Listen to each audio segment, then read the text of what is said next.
사나 인사해. 안녕. 안녕하세요. 먹을 거 없어. 아, 덥다. 이젠 찍을 때가 됐다, 사나. 그지? 앉아. 이제 찍을 때가 됐습니다, 여러분.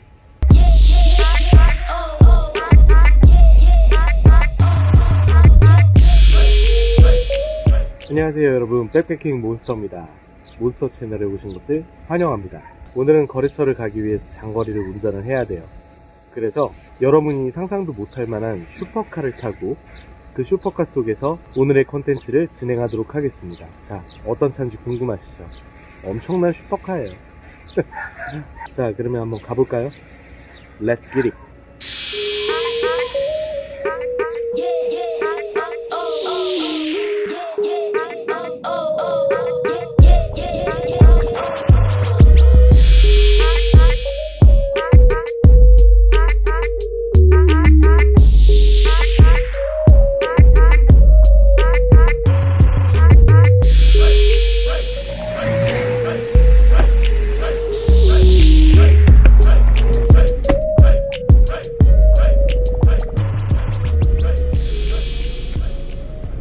그래서 여러분, 오늘 제가 탈 슈퍼카는 동고르기니를 타고 컨텐츠를 진행하도록 하겠습니다. 오늘 제가 다룰 주제는 다름 아니라 여름 백패킹 시 주의하실 점과 꼭 챙겨야 되는 물품에 대한 이야기를 드리려고 합니다.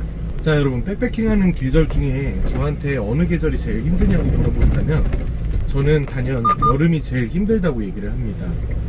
사실 뭐 추운 거야 껴입으면 된다고 치지만 여름은 아무리 벗어도 한계가 있거든요.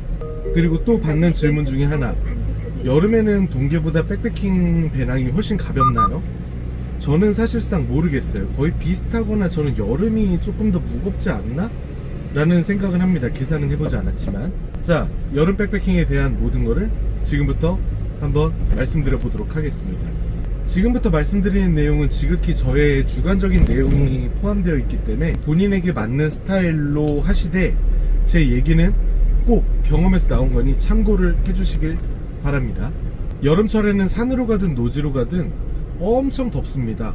우리는 여름에 에어컨이 없으면 정말 버티기 이제 힘든 21세기 과학기술 문명의 노예일 뿐이니까요.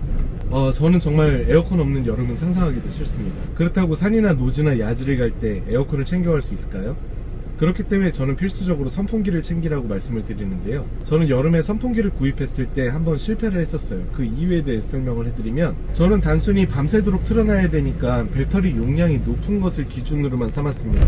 그리고 휴대용 선풍기 기준으로는 거의 500g대이기 때문에 무게는 별반 차이가 나지 않아요. 그래서 용량이 8000mAh인 크레모아 펜 C800이라고 하는 모델을 처음 구입을 했습니다. 무드등도 들어올 뿐더러 서큘레이터 역할로도 사용할 수 있고요. 그래서 전체적으로 만족했습니다. 무게도 500g 정도밖에 되지 않아서요. 근데 백패킹 한번 갔다 온 날 굉장히 고생을 하고 그냥 방출을 했습니다. 그 이유 중에 하나가, 여러분, 텐트를 설치하는 바닥은 평평하지가 않아요. 이 선풍기는 사무실에서 책상에 올려놓고 사용을 할 수 있는 선풍기였지 백패킹에는 적합하지 않았습니다. 여러분, 선풍기를 선택을 하실 때는 바닥 지지대가 굉장히 넓게 벌려져서 밤새도록 텐트 안에 있어도 쓰러지지 않고 목표한 제 방향으로 바람을 계속 쏴줄 수 있는 그런 선풍기를 구입하십시오. 그래서 제가 선택한 선풍기는 크레모아 펜 V600이라는 선풍기예요. 다른 분들이 많이 쓰시는 데는 이유가 있더라고요. 그 선풍기는 6000mAh인데 보통 가실 때 20,000A짜리 보조 배터리 하나씩은 챙겨 가시죠. 그 보조 배터리를 연결을 해 놓으면은 밤새도록 굉장히 시원하게 주무실 수 있습니다. 사실 20,000A짜리 보조 배터리 가져간다고 해서 그거 다 못 쓰고 돌아오거든요. 자, 그런 조합으로 선풍기를 사용하시길 추천을 해드리고요.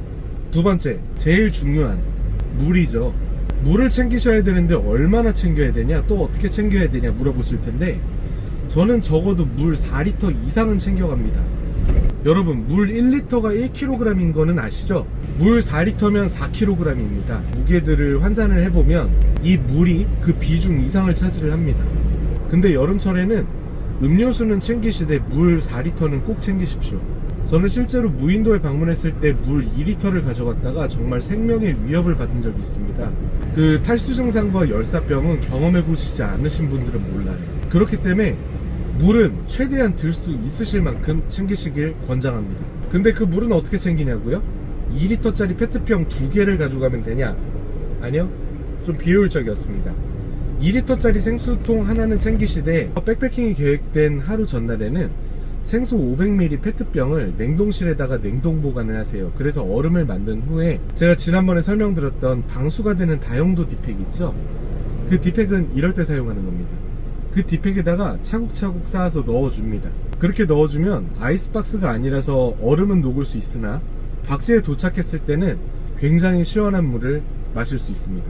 또한 여름에는 챙겨가시고자 하시는 음식이 상하기 쉬워요. 근데 얼어있는 생수통 위에다가 음식을 올려놓으면 어떻다? 냉장 보관을 한 것처럼 신선하게 유지를 하실 수 있습니다. 적어도 1박을 하시는 동안은 음식이 상할 걱정은 안 하셔도 좋을 거예요. 그리고 세 번째, 여름철에 햇빛을 막아줄 타프. 타프 굉장히 필요합니다. 하지만 타프를 아무 때나 챙기느냐? 그렇지는 않습니다. 저의 기준으로 저는 노지나 야지 그리고 섬을 갈 때, 그럴 때는 타프를 꼭 챙깁니다. 그 이유 중에 하나가 동계에는 텐트에 머물러 있는 시간이 많습니다. 뭐 음식을 먹을 때나 아니면 휴식을 취할 때나 거의 추위를 피해서 텐트 속 안에서 휴식을 취하곤 하죠. 그런데 여름에 텐트 속 안에 햇빛 쨍쨍할 때 들어가 있으면 정말 찜질방보다도 훨씬 덥습니다. 그래서 보통 박지에서는 텐트를 피칭을 해놓고 밖에다가 의자를 펴놓은 후 그 의자에 앉아서 휴식을 하고 식사를 하시거든요.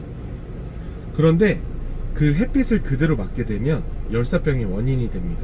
그래서 가시고자 하시는 박지 자체가 햇볕에 많이 노출이 되는 곳이라고 하면 꼭 타프는 챙기실 수 있도록 해주십시오.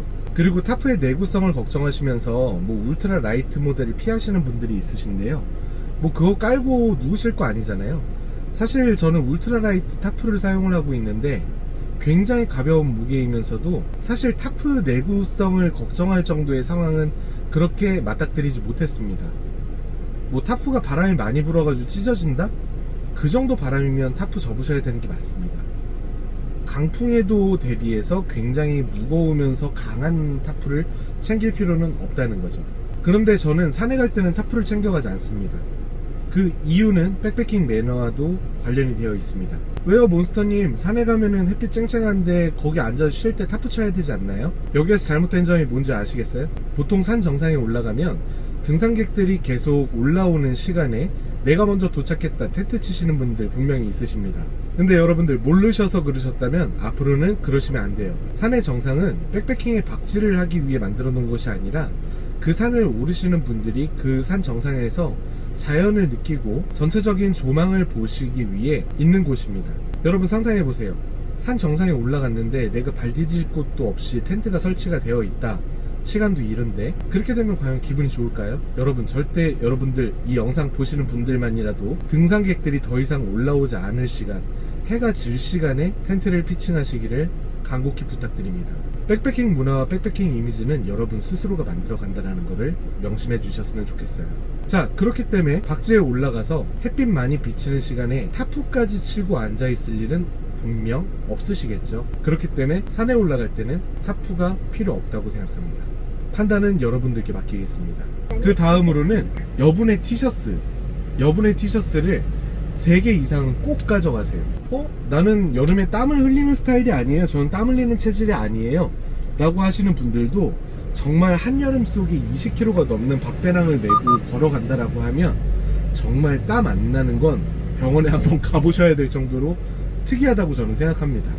우선 첫 번째로는 찝찝한 이유도 있고요. 그리고 두 번째, 땀 때문에 급격한 온도 변화에 감기가 걸릴 수가 있습니다. 여름에도 감기가 걸리잖아요. 그렇기 때문에 무게가 많이 안 나가는 티셔츠는 꼭 챙기시기를 바랍니다. 그리고 마지막으로 설명해 드릴 물건은 수건입니다. 저는 땀이 많아서 4계절 다 수건은 챙겨가거든요. 근데 처음에 백패킹 다닐 때 집에 화장실에 쓰는 그냥 일반 타올 있잖아요.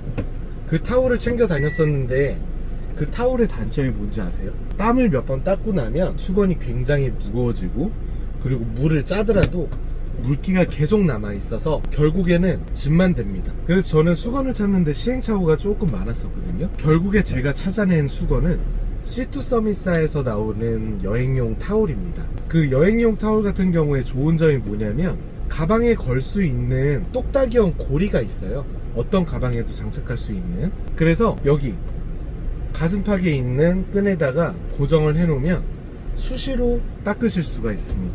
솔직히 막 오르는데 얼굴에서 땀이 비오듯 계속 흐르면은 닦고 싶잖아요. 그리고 닦아줘야 체온 유지도 될 거고. 이 C2 서밋 브랜드의 여행용 타올 같은 경우에는 마이크로 화이바 무슨 재질이라고 하던데 땀이 굉장히 잘 흡수가 됩니다. 또한 많이 젖었을 때 짜면은 금방 마르고 물기가 금방 없어져요. 이 수건은 한 100g 정도 됐었나? 저는 가슴에다가 달고 있는 수건을 제외하고 하나 정도 더 가져갑니다. 그러니까 총 2개를 사가지고 들고 간다는 거죠. 자, 여러분, 저는 더위에 굉장히 약한 사람입니다. 그래서 제가 하계 백패킹 시에는 꼭 챙기는 물건에 대한 설명들을 조금 해드려 봤어요. 그리고 간혹 가다가 이제 물어보시는 분들이 있으세요. 뭐 협찬 받은 거 아니냐? 왜 그거를 광고하느냐? 그렇게 보시는 분들 솔직히 있으실 수 있는데 저는 아직 협찬이고 광고도 아무것도 없는 그냥 일반 백패커일 뿐입니다. 제가 이 채널을 유지하는 이유는, 그리고 제가 이 채널을 발전시키고 싶은 이유는 영리를 위한 목적은 전혀 없다라는 말씀 혹시나 오해하실 수 있는 분들을 위해 먼저 드릴게요. 또한 혹시나 언젠간 제가 협찬을 받거나 광고를 하는 물건이 있다라고 하면 대문짝만하게 붙이도록 하겠습니다. 지금까지 제가 설명드린 제품들 중에 제가 막 단점 얘기하는 제품이 있었나요? 거의 없거든요. 저는 제가 쓰면서 좋은 제품들만 엄선해서 소개를 해드리기 때문에 사실 단점이 잘 안 떠올라서 말씀을 안 드립니다. 하지만 혹시라도 제가 협찬을 받게 된다라고 하면 그 제품에 대해서는 단점 위주로 이러면 아예 앞으로 협찬이 안 들어오려나? 네, 단점도 말할 수 있는 그런 리뷰를 할 거니까요. 오해하지 말아주세요. 저는 어떠한 협찬도 받지 않는 순순히 제가 사용해보고 좋은 물건만 여러분들께 안내를 해드립니다. 자, 아무쪼록 많은 분들이 백패킹을 시작하고 그리고 백패킹을 즐기시는데 제 영상을 통해서 조금이라도 도움을 받을 수 있다라고 생각되는 그날까지 저의 백패킹 몬스터 채널은 열심히 달려보도록 하겠습니다. 오늘 슈퍼카인 봉고르기니를 타고 이 컨텐츠를 진행을 했는데 역시 슈퍼카들은 승차감이 좋지가 않아요. 그래서 지금 핸드폰으로 영상을 찍고 있는데 영상이 막 흔들릴까봐 벌써 편집 걱정이 됩니다. 자, 지금까지 시청해주신 여러분들 감사드리고요. 앞으로도 좋은 영상으로 자주 여러분들께 인사드릴 수 있는 백패킹 몬스터 채널 운영해 갈 테니까요. 제 영상이 도움이 됐다거나 좋다고 생각하시는 분들께서는 긍정적으로 검토를 해보시고 구독 버튼 한 번씩만 부탁드리겠습니다. 시청해주신 모든 분들 감사드리고요. 조만간 백패킹 영상으로 찾아뵙도록 하겠습니다. 안녕. 다녀왔습니다.